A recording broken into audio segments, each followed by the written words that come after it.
Kredit ala bilməyən şəxslər çox vaxt son çıxış yolu kimi sələmə borc götürməyi seçir. Sosial şəbəkələrdə də kredit adı altında vətəndaşlara borc verilməsi məqsədi ilə yaradılan səhifələr geniş yayılıb. Bu səhifələrdə paylaşılan elanlarda tək şəxsiyyət vəsiqəsi ilə pul təklif olunur.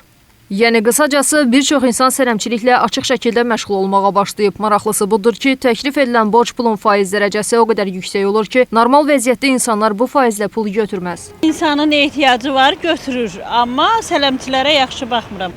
Dostum hardasa 10.000 manat götürüb, indi faizlə qaytardı 2%, 5% üstünə qoyub. Sələmi faizi verənlərə pis baxıram. Yəni ehtiyac olanda borc götürülür də, onda ki artığı ilə yəni geri almaq heç düzgün deyil. Sələm götürüblər də, yəni faizini də ödəyiblər. 300 manata hardasa 50 manat deyəsən. O verənə də pis baxıram, alana da. Yaxşı hal deyil. Dost tanışdan olub hə. Faizi çoxdur, çox olmaqla hardasa yarısı qədər faiz gəlir üzərinə. Yarısına bəlkə çox. Sələmə pul verənlər və yüksək faizlə borc alanlar arasında cəmiyyətin tanınmış simalarına da rast gəlinir. Bəzən böyük məbləğlər üzərində qurulan bu münasibətlər sonradan məhkəmə mübahisələrinə, borc təzyiqinə və ciddi hüquqi problemlərə səbəb olur. Faiz müqabilində borc verilməsi ilə bağlı münasibətlər ilk baxışdan sadə görünsə də, praktikada vətəndaşlar üçün ciddi hüquqi risklər yarada bilər. Buna görə də belə əməliyyatlara başlamazdan əvvəl bəzi vacib məqamları nəzərə almaq tövsiyə olunur. Vəkil Elmar Süleymanov bildirir ki, faizlə borc vermə fəaliyyəti sistematik xarakter aldıqda və qanunvericiliyin tələbləri pozulduqda bu hüquqi məsuliyyətə səbəb ola bilər.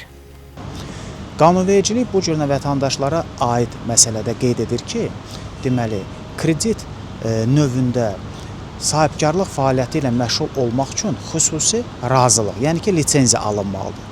Və işdir şayədir, bu razılıq tələb olunan halda belə razılığı almadan kredit fəaliyyəti ilə məşğul olmaq, yəni ki, daim olaraq, sistematik olaraq pulu sələmə verib, ondan faiz götürüb və ondan gəlir əldə etmək artıq cinayət məsuliyyəti yarada bilər.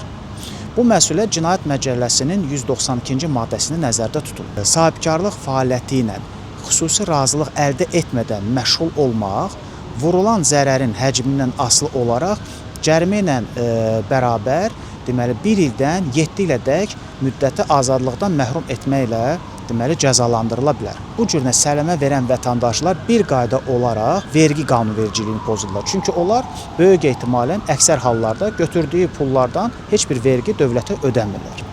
Vəkilin sözlərinə görə sələmçiliklə bağlı təzyiq və hədə-qorxu halları ilə üzləşən vətəndaşlar hüquqlarının müdafiəsi üçün aidiyyəti qurumlara müraciət edə bilərlər.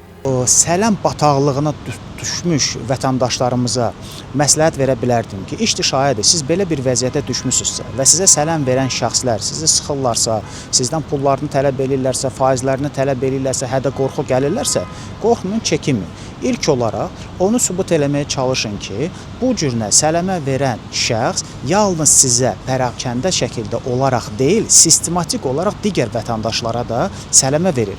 Bu məsələni sübut eləyə bilsəz, ondan sonra müraciət edin hüquq mühafizə orqanlarına və eyni zamanda vergilər xidmətinə müraciət edin və həmin o sələmə verən şəxslərin özlərini böyük ehtimalən məsuliyyətə cəlb edəcəklər. Ali məhkəmədə sələmçiliklə məşğul olan şəxslərə sərt xəbərdarlıq edib, bildirib ki, fiziki şəxslər arasında faizlə borc verilməsi öz-özlüyündə qadağan deyil. Lakin borc vermə fəaliyyəti sistemli xarakter aldıqda və sahibkarlıq fəaliyyəti kimi həyata keçirildikdə onun qanuniliyinin araşdırılması məsələsi gündəmə gələ bilər. Bu baxımdan faizlə borc verən şəxslərin fəaliyyətlərinin hüquqi əsaslarına, müqavilə şərtlərinə və qanunvericiliyin tələblərinə uyğunluğuna diqqət yetirməsi vacibdir. Yəni tərəflər arasında sadə borc münasibəti kimi başlayan proses müəyyən hallarda daha ciddi hüquqi mübahisəyə çevrilə bilər. Rəbiyə Əhmədova, Aytən Verdiyeva, Rəvan Murtuz, APTV.